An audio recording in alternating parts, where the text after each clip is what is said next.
Is the age of Egyptian civilization 7,000 years old, as is common? Let's see.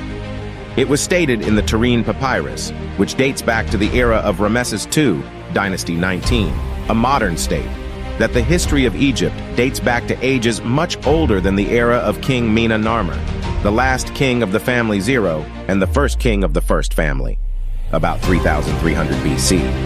The Turin Papyrus says that Egypt was ruled before the era of King Mena by a group of people known as Shamso-Hur, or what is known as followers of Horus, and they were described as semi-divine beings. That is, they are human beings in whom divine attributes and abilities are manifested.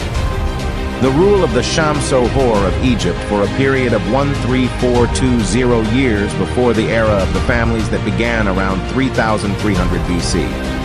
And before the sun and hour ruled, the rule of Egypt was in the hands of divine beings, Nitro, for 23,200 years.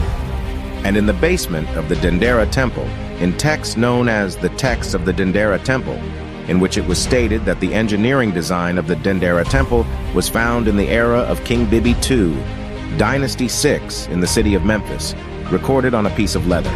It is also written on the piece that this design dates back to the era of the sun and poplar. This means that the ancient Egyptian did not consider this era of the beginning of the dynasties the beginning of history. But the real history of Egypt is older than the era of the dynasties by at least 36,000 years.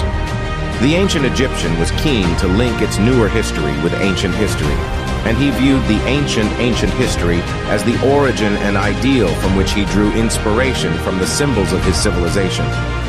The memory of the ancient era was preferred in the awareness of the ancient Egyptian until the Ptolemaic era, in which the Dendera Temple was built. Evidence. King Menkaur's coffin. I hope you liked today's topic. Don't forget to subscribe and support the channel by putting a like